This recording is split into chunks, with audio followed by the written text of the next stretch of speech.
Blake Cousins, along with Dr. Stephen Greer, founder of the Disclosure Project, and his new mission, dropping a massive amount of data. Let me tell you, the DPIA, the Disclosure Project Intelligence Archive, is massive, and it's going to be on a website.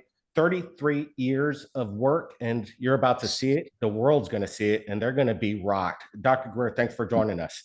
Thanks. It's good to see you. And yeah, so the Disclosure Project Intelligence Archive, let me give you a little background, everyone, on this. About 3 years ago, I was asked by the senior investigators for the Senate Intelligence Committee to help them get to the bottom of this. And at that time, the idea is that they were going to be able to get funding in place to do a very large investigation on this, where I would have worked embedded with that contractor to get all the terabytes of data and information I have into the hands of the intelligence community, but they never were able to move that forward for funding. So what I started doing about a little over 2 years ago, well, 2.5, was to begin to digitize everything we have and everything that's in other archives in a massive project. So it's been 34 years in the making. You'll see things from 1990 all the way to very current. And they're organized in, there'll be 14 categories. So that site is live right now. So it's dpiarchive.com. And it has, I believe, 112 top secret military, corporate intelligence, whistleblowers' testimony in it, unmasked with their names. It has another 650 mass names that can be subpoenaed or investigated should the Congress pivot to that. But what you'll see for that list is the master witness list is a little synopsis of what they know or what they're going to testify to. But their names are redacted because these are people who don't want to be known by the public yet. And this list is going to keep growing. So to give you an idea of how extensive this is, there's also all the correspondence between me and all these hundreds of whistleblowers, but their emails and names are blacked out if they're someone who's still confidential. But if it's someone disclosed, you'll see who they are. And that began in the early 1990s, around the time I briefed the director of the CIA for Bill Clinton. So this is a massive dump of intelligence and information. It also has 151, I believe it is, black sites, locations where operations have occurred, a map, as well as a list and description. It has thousands of pages of government documents from the US, UK, Australia, KGBs, former Soviet Union, etc. I will tell everyone, let me just say a headline right here. I was just up on Capitol Hill last week meeting with members of the House Oversight Committee and members of Congress. And quite frankly, I told them, if they had hearings that started at 9 a.m. and went till 5 p.m. every day they're in session for the next year, it would be less than 10% of what's in this archive. So when people say, when is disclosure going to happen? My friends, this is it. Now they can have an official disclosure if they ever get themselves organized. We're going to talk about this in a minute, what the status of disclosure is with the US government. But I will tell you the reason I did this is because even though the Senate intelligence guys couldn't get it organized, we've spent about $500,000 on staff and travel and programming. The website alone costs something upwards of $100,000 to create. We're making it free to everyone. Now, we have a crowdfunding program. The crowdfunding program, there's a link here on the site. You can go to it. We're hoping people will support it because the cloud usage charges for that many terabytes with thousands, millions of people using it will run into the thousands of dollars and perhaps tens of thousands of dollars a month. For that reason, we haven't put a paywall up, and we don't want to, but that's wholly dependent on you guys and the public supporting it. If you don't support it, we'll have to, because we don't have anyone to underwrite these massive costs. The other thing is that we're going to be hiring a full-time archivist, as well as we have ongoing programming, both for the archive itself, the back end of it, but also for the website. So this has just been launched in the last few days.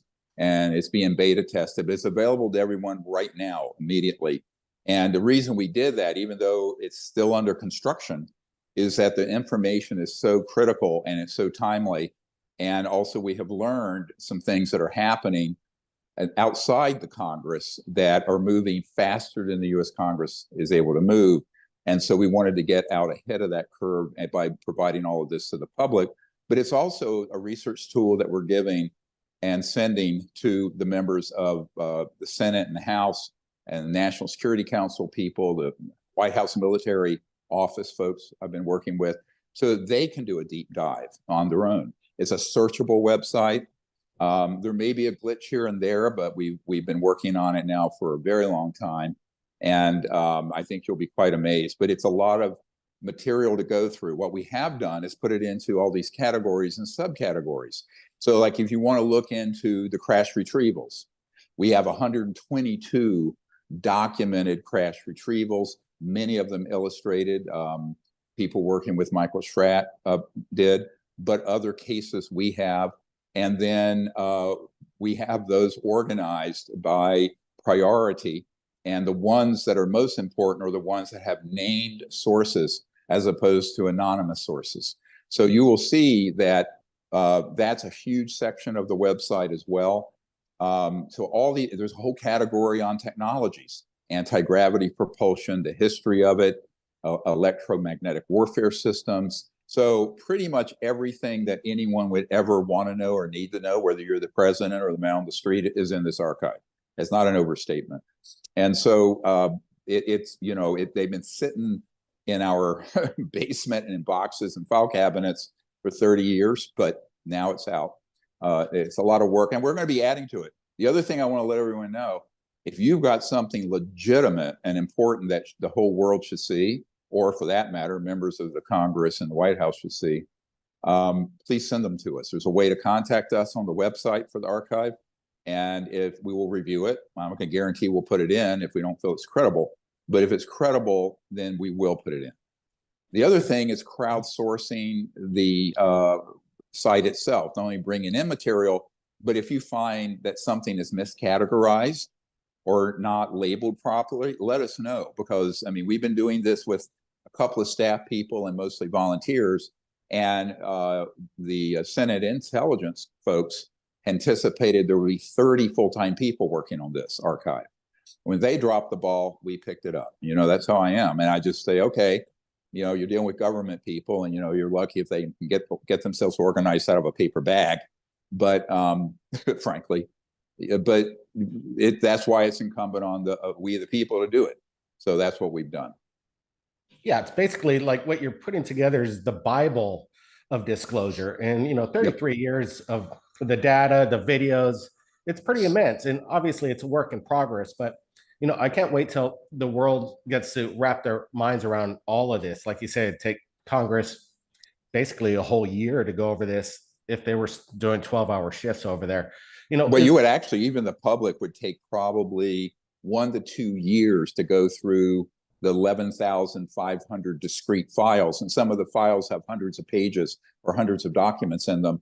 But, you know, you can search it. So if you want to look up Bentwaters, or if you want to look up the Cash Landrum case where, you know, those people were injured by the malfunctioning ET craft that had a man-made propulsion system on it, or if you want to look up a specific whistleblower and witness, it's searchable. So that was also a big technical challenge, to create a database that big that would be searchable to the public as opposed to a private library or something. So we had to custom make the website and custom design the database.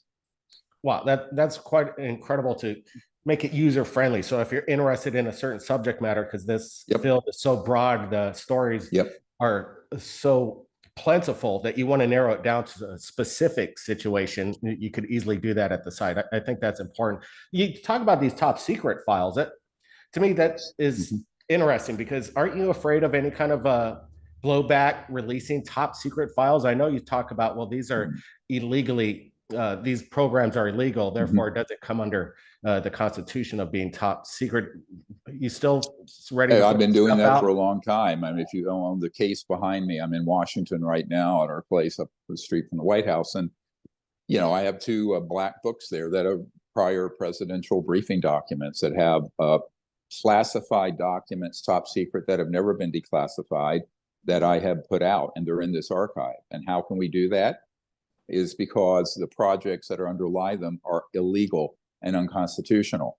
And when I first started doing that way back, and everyone laughs about this particular case because it's very iconic, is that when I had a national security agency operative lift out of the quote unquote vault the top secret transcript of James Jesus Angleton summarizing what Marilyn Monroe was threatening to do, to hold a press conference to tell the world about all this after she had her affair with President Kennedy, and then she was killed 2 days later. That document's been studied. It's authentic. It's still top secret.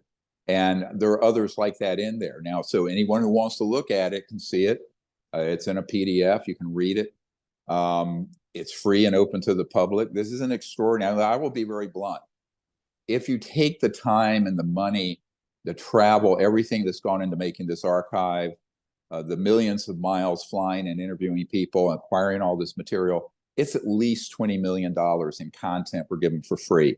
So that's why we're asking people to support the crowdfunding, so the archive doesn't have to be shut down and have a paywall put up where you'd have to pay a monthly fee or something. Right now, it's an experiment. I'll tell you that.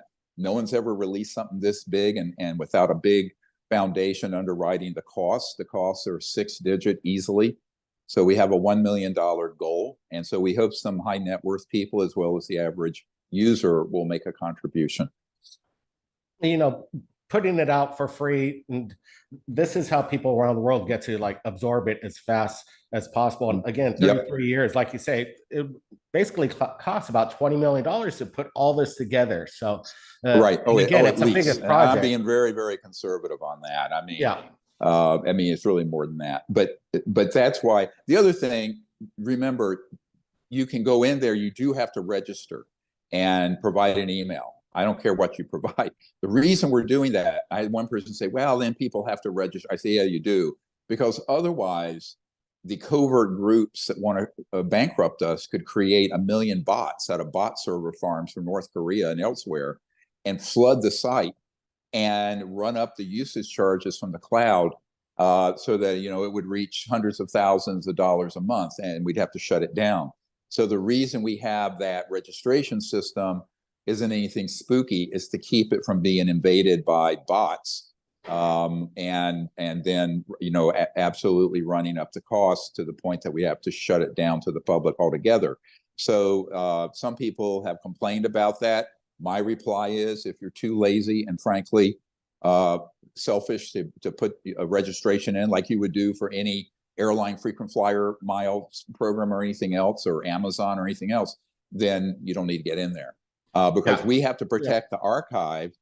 We have to protect the archive from a sort of a denial of service attack, as well as a whole bunch of artificial fake users getting in there, looking at hundreds of videos continuously, running up usage charges that would literally bankrupt the disclosure effort. So that's why there is a registration effort, and I hope people understand that. It was real simple. I signed up, I clicked the link, and put in the email, and there you go. It's again, a work in progress, and there's so much that's going to be coming out that, how hard is it just to put your email, contact, and then do it? It took me less than 30 seconds. So look, I mean, people could vet you about everything, but there's the endless thing with this subject, or the countless trolls out there, but really what we want to do is we want to protect the archive from being attacked and shut down. And that's why we have that verification system when you register. And it works. And, that actually costs tens of thousands of dollars just to put that system in.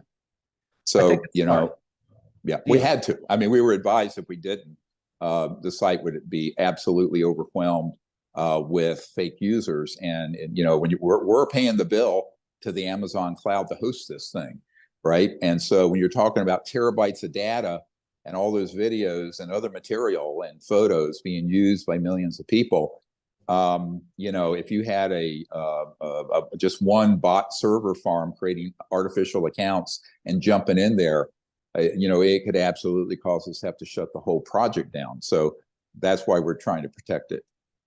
Yeah, you want to protect something that valuable, the information. Again, you're going big, Right. either go big, go home. And it sounds like you're doing one of the biggest things the internet's ever seen. So It I is. commend you for that. It's quite, it's a big feat, and you're really doing it. I think, like you say, disclosures in these documents, these videos, and Right. the eyewitnesses.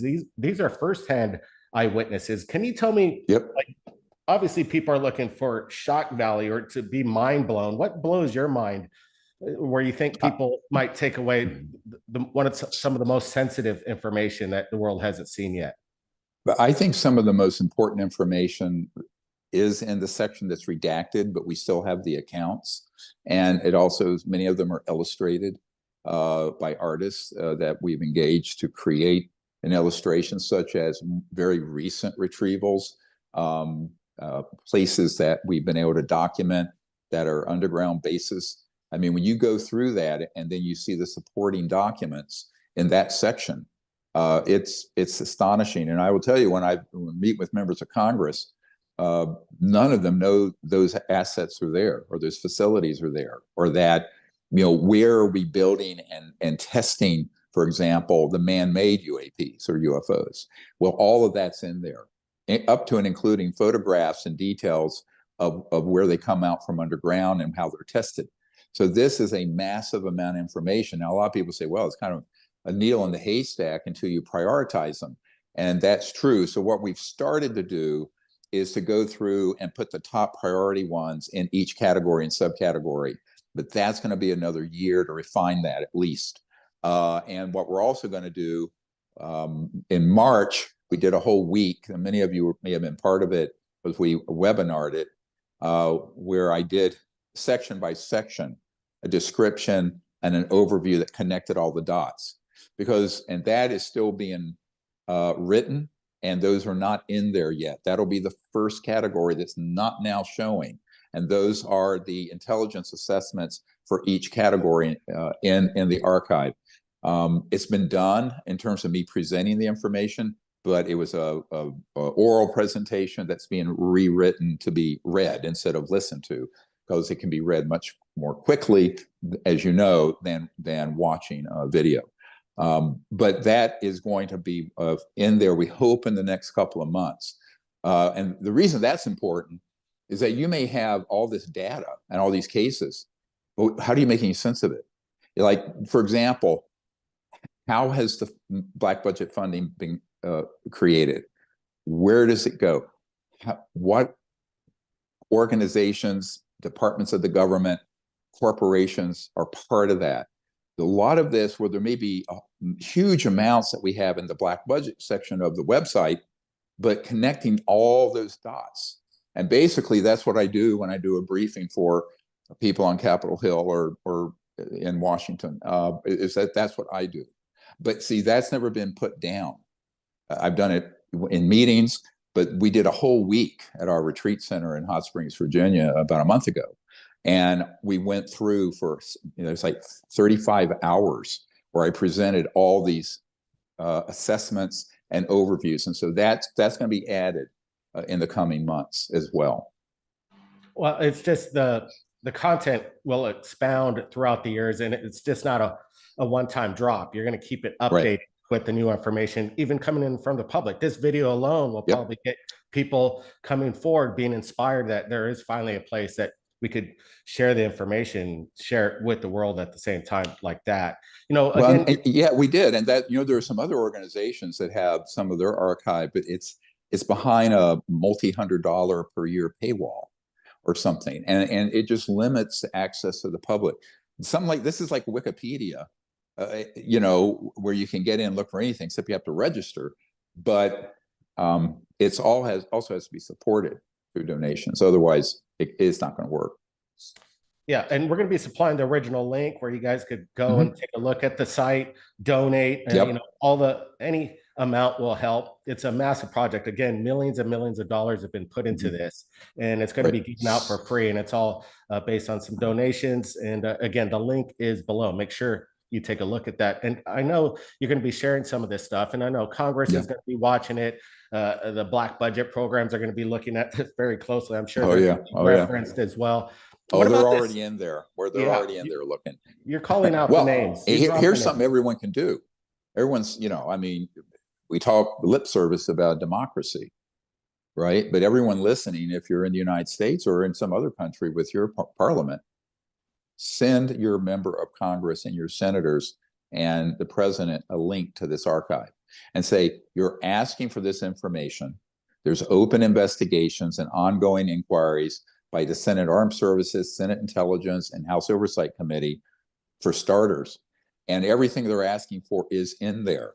So that's why the public needs to start contacting their members of Congress and senators and the president and say, look, this is real. This is, don't take Dr. Greer. I've always said for years, I don't care if anyone believes me or not, but here are 112 named whistleblowers, right? Not secondhand people like they did last summer, where somebody who learned something talked about it, but it's actually the direct people.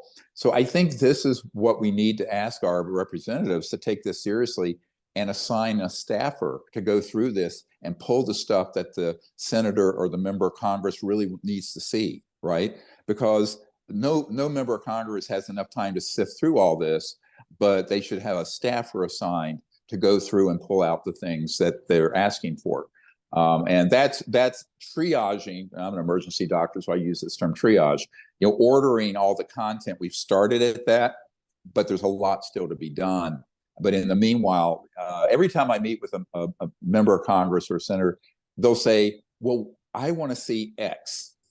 And some of them want to see a photograph, or some of them want to know where are these secret bases. Some of them want to hear from direct firsthand witnesses. Some of them want to say, well, are there any legitimate government documents? So, and they don't have them.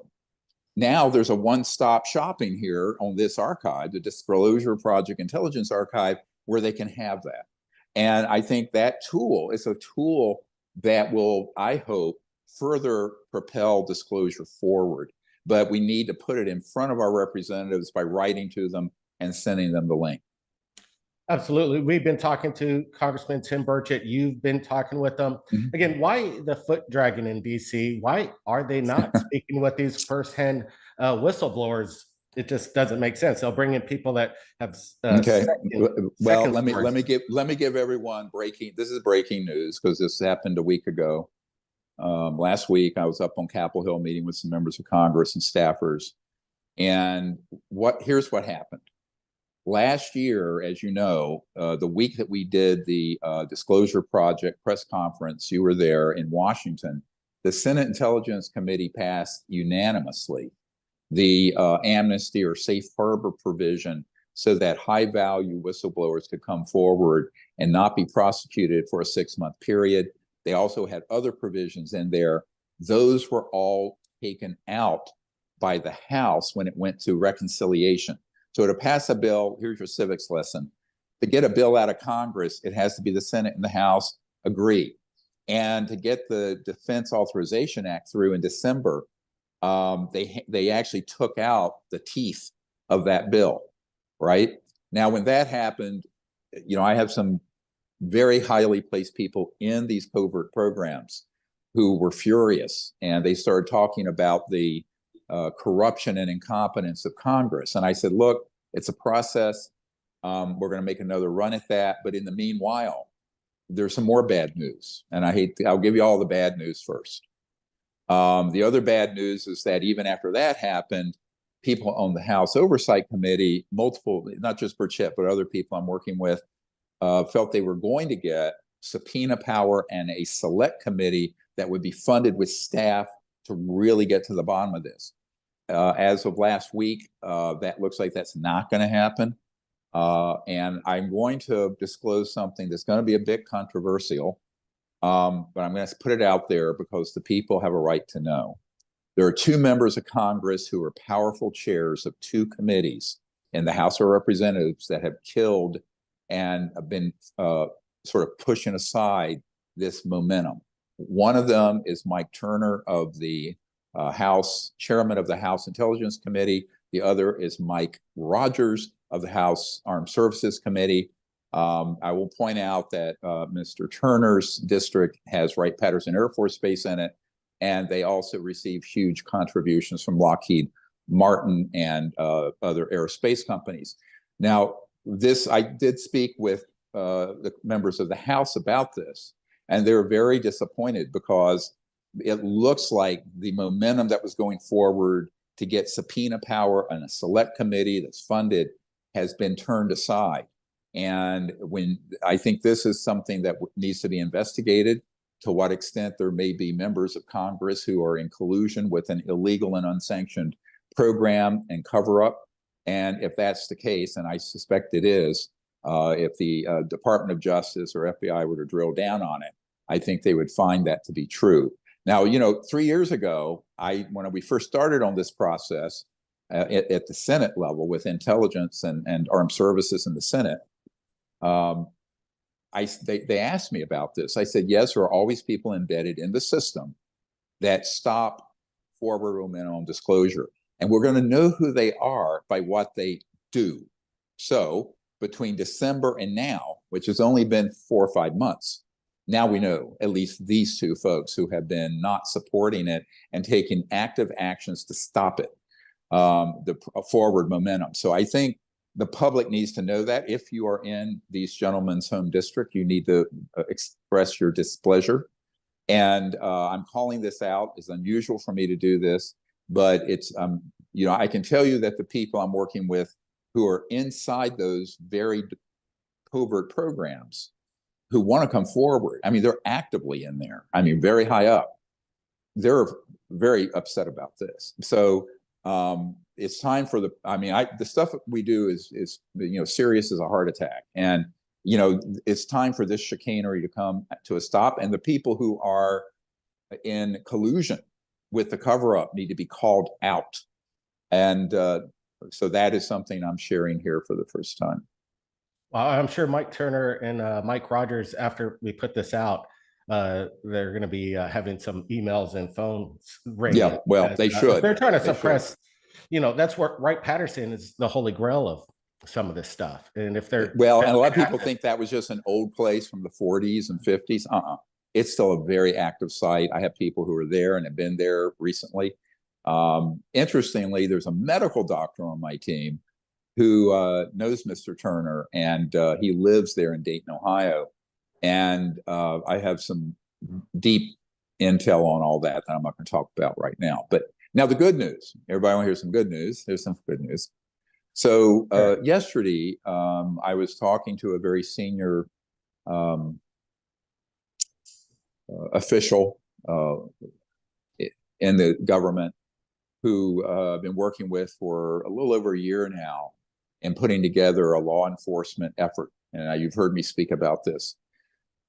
And one thing I asked for from the Senate and the House was serious 24/7 security and protection for certain high value whistleblowers. I'm not talking about something like Mr. Fravor, who saw one of these objects, but people who worked in the skunk works, people who have worked for major corporations, people who've managed programs that are illegal for DOD, that are unacknowledged special access projects that have been run illegally and off budget.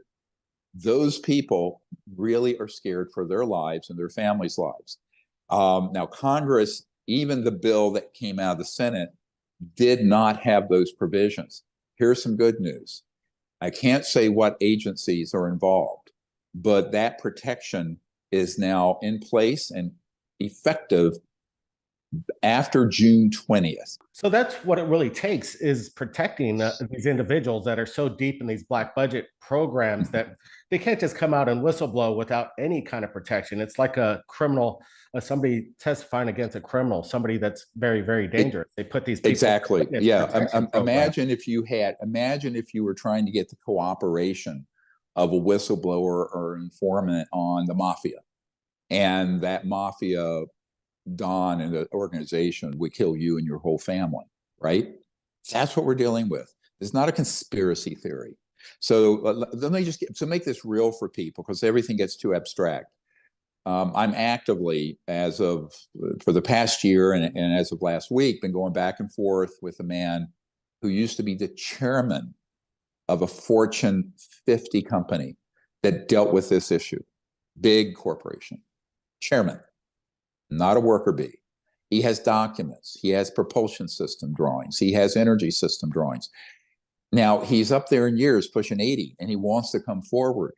But after he reached out to me, he had a man that he had worked with for years who was clandestine say, look, they will kill not just you, but all your children and grandchildren. Now, this has happened to us multiple times. Now, the members of Congress are really slow at realizing that this is true. I think Mr. Burchett and Moskowitz and perhaps Luna do. Others think it can't be possible, that things would be that out of control, but they are. Luckily, the people who have been special operators, special forces, people in very key places that I've been meeting with now understand that absolutely is the case. And so as of June 20th this year, which is in a little over a month, we will have in place the ability to put this kind of OPSEC, operational security, around high-value whistleblowers. And that is a big game changer that did not exist for the last 80 years. So one of the reasons I'm disclosing that right now is that if there are people sitting out there, and there are, waiting to see if that would be put in place, it is. It is organized. It will be fully operational by June 20th. And I cannot say what agencies and entities are standing this up, but it's very powerful, and it's a SAP. It's a special access project.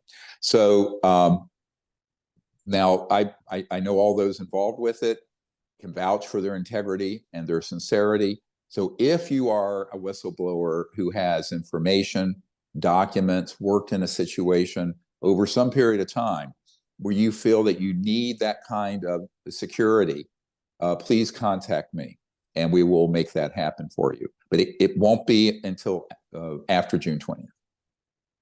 Well, I think this is important, and it needs to be, it needs to be stated that the fact is that some of the testimony that these potential eyewitnesses that come forward could shock the world and actually change the world overnight. So it's very important, and these people do need protection. They're putting their lives on the line. They're whistleblowing at the highest level. So again, they do need protection. We urge Congress to pass these laws, and by June 20th, it sounds like there might be a window of opportunity for some. No, not might be. I'm telling you, it will be. Happen. All right, because I'm directly involved. In fact, I'm the senior advisor for intelligence and information and strategy for that group. So I'll just put that out there.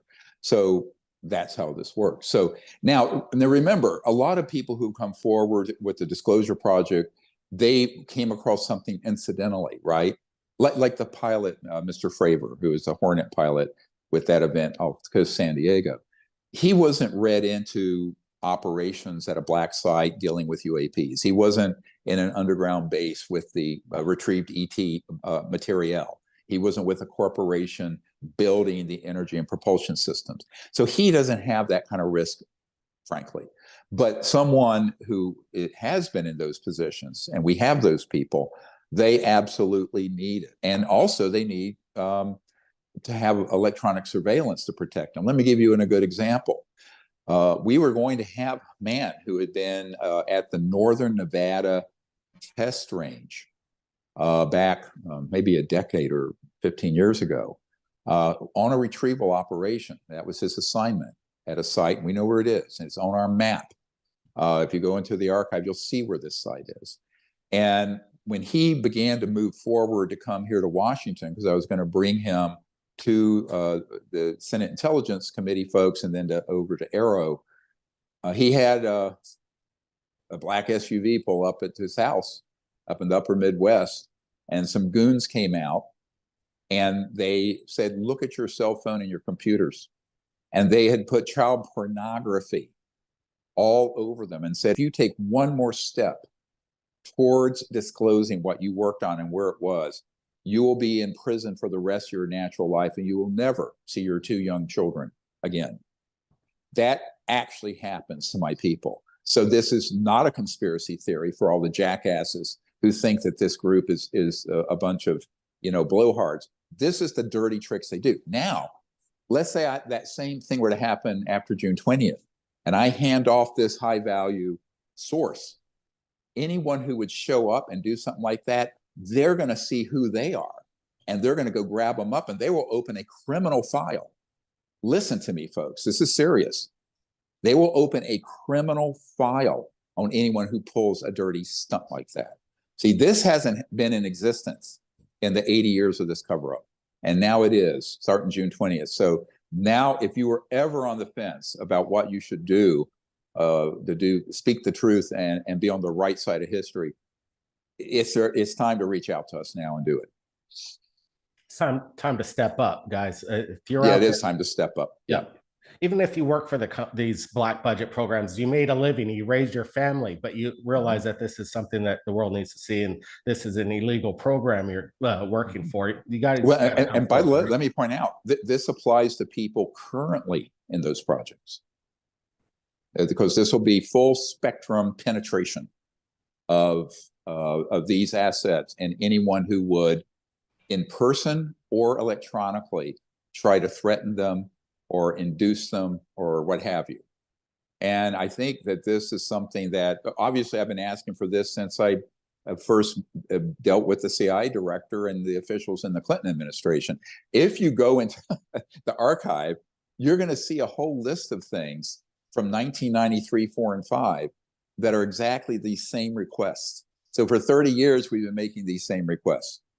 Now, not the Congress. The Congress dropped the ball on that, and the House blocked the amnesty period, unfortunately, with the NDAA, the National Defense Authorization Act, in December. But the more law enforcement folks and guys who have been in very senior intelligence and special forces positions, they know how serious this is, and they're light years ahead of the Congress. And so that's, I think, very good news. The other bit of good news I want to share before we leave is that there's also a cell, let's call it a group, that are currently highly operational in these covert programs dealing with UAPs, that are organizing to come forward and do their own data dump. And of course, that would appear in our Disclosure Project archive. They will do it elsewhere also. I just met with them about 10 days ago, at least the main person and one of his security guys. And that is moving separate from this other organization that's standing up security and who are willing to open up criminal cases if they find that there's witness intimidation, threats, etc.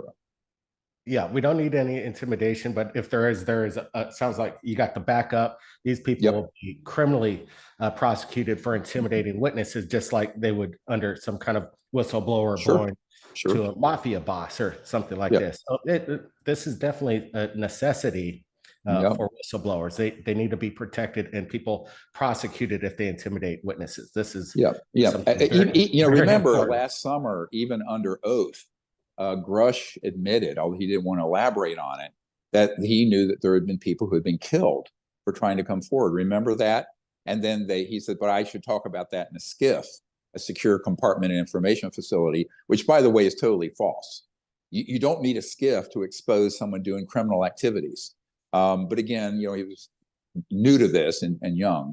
But I will tell you that this will not be proceeding in a SCIF. And if somebody, if they step into our environment, mine or these whistleblowers, they're going to find out that they're going to be in big trouble legally, criminally.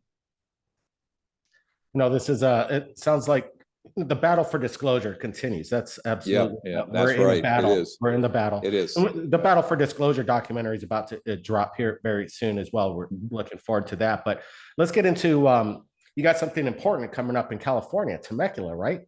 Oh yeah, those of you want to come, there's still some in-person seats. It's a beautiful place just to the east of Temecula, California. And we're going to have a Friday, Saturday, Sunday gathering. I think it will hold 500 people is all. But where you can be out, and we're going to have all day long. We're going to have people who are training other folks in remote viewing in the morning and setting up your CE5 contact teams. And then I'll be presenting all afternoon. And then every night we have this beautiful area set up where we're going to be doing close encounters of the fifth kind protocols with this whole 500 person group. But if you can't be there in person, I think there are 100 some seats left. You can do it by webinars. You can be part of the whole nighttime event and all day by just getting a webinar link. And that's going to be in the video right up here. There's a hot link for that. And that's the July 26th, 27th, 28th. So it's in 2.5 months. But if you want to come, and then we're going to do for those who want to really support the Disclosure Project and Archive, we're doing a VIP level of contribution where we'll have a fun after party till midnight or 1 o'clock on Friday night with folks, and then Saturday and Sunday we'll all be out under the stars, doing the CE5 contact protocols, and you can get the CE5 contact app to practice before we do this event at the your Google or iPhone store, App Store. Yeah, so I hope to see a lot of you there. It'll be fun. And I think we'll have maybe some fun surprise guests that'll show up there. Yeah, we're there in your CE5 over there in Arizona. There was a group of 30 people, but you also did it with 500 people. And all that is just amazing, all the collective energy. And there was a lot of action. Oh, yeah. Temecula. Well, that's the power. One of the fun things is a man surfaced out of a black site. He's currently works a black site out in the Western deserts. And he works with what they call the P3 operators, the psionic operators that do their own version of consciousness interface, but for the purposes of seeing these craft in advance and then knocking them down and killing them. So they're doing the opposite of what we're doing. We're doing it to reach out to them for peaceful contact. And that operation is to flat out kill them. And there's one black site I was at, by the way, in September, just before I was almost killed. But people don't know this story. In October, what happened to me. And I was in a classified airspace in a chopper over these sites, and there were these gigantic electromagnetic pulse weapons that they use not only to test our own man-made anti-gravity UFOs, UAPs, but to target the ET ones and knock them down. He says, yeah, at this one site, went to 2 sites. The one site I was over, he says, we knocked down 1 or 2 ET craft per year. And unfortunately, if someone strays into that airspace, once they switch it on a temporary flight restriction, they also knock down the private aircraft as well. And those people and the craft just disappear. Which is upsetting him a lot. I mean, he's operational now, and he feels very bad about what they're doing. See, here's the other thing. A lot of these guys who are at the point where they're at the upper level, mid and upper level management, they started out as young men and they're 18, 20 years old as, special forces or whatever, and then got moved up and in and higher.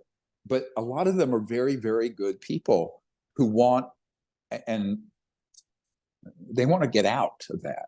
And we need to create a pathway. That's why I've been trying to get Congress to stop doing the foot dragging and move forward. But luckily, there is now this security protocol in place to protect them. And when he was talking about that, he said, someday the thing that you get ridiculed for the most, which is CE5 contact, entanglement, conscious field, remote viewing, all that, it's going to be proven that is the key element of all this, and it is. So that's what you're going to be learning in Temecula, July 26, 27, 28. And in fact, he was on my roof terrace here. You've been here, up here in DC at this condo building, and we were talking about this. And he has a group of guys who are highly placed in the intelligence world, that are started doing it. They had a massive pyramid triangular thing come over. He showed me on his iPhone. It was a CE5, but he was doing it for peaceful purposes. So those guys are turning from being, they're in that system, but they're very much turning towards peace, contact, and peaceful disclosure. So it's very exciting on that level what's happening. The Congress is slow. It's sort of a, I kind of feel like they're going to really get their act together when these other elements come together and they don't have a choice, right? But, this one guy who heads up a cell within the covert government programs, he said basically what we're going to do is he calls it catastrophic disclosure. It would be dispositive, it'd be huge, and it would be all at once, and it's going to catch the president and the Congress flat-footed. So the reason, I'm giving you a little reason why I rushed to get this archive out. I know what's going on in that world. And so this is a way to prepare people with all this content for something much bigger that's coming. Catastrophic disclosure. I like the sound of that. And, well, I mean, we're trying to, it's going to be actually big. wanting to do this. I'm wanting to do this in a way that doesn't totally just collapse things. But I can tell you the word fed up has been used by me, to me by these people who have been in these senior positions. And I keep saying that when I have meetings with members of Congress. I go, there's some other things going on, and they're getting fed up with this molasses and winter slow movement that's going on in the Congress. And I think that when the Senate bill got pushed aside and that amnesty or safe harbor clause got taken out in December, that was sort of the final straw for some of these guys. They went, all right, and the words they used was, between the corruption and incompetence in Congress, we're fed up. So these are guys, I sort of represent them when I go to these meetings, and we'll see, what Congress does, but the people are going to do this disclosure is what I think. The good people who are going to defect, the whistleblowers, and the average person who, puts this archive and key parts of it in front of their members of Congress. Yep, disclosure is in our hands, and so are the people that have worked with these budgets for them to come forward and have a good conscience. It's, you've been working with these black budget programs for years, but it doesn't really matter. You have to come forward and blow it wide open, because what's going on behind the scenes, you might not be working on the right side here, is what we're all trying to say. I think this is pretty amazing what's going on. I'm going to be leaving the link in the description for the DPIA and the Temecula event as well in the description. Everybody go take a look at that. Show your support. We need to get this information, this data out. 33 years in the making, terabytes of information, and information that's even classified. It doesn't get much more to disclosure than what's going to be dropping here in the DPIA and everything else. So it's going to be a wild 2024, Dr. Greer. Looking forward to meeting up with you here soon again, and go on some crazy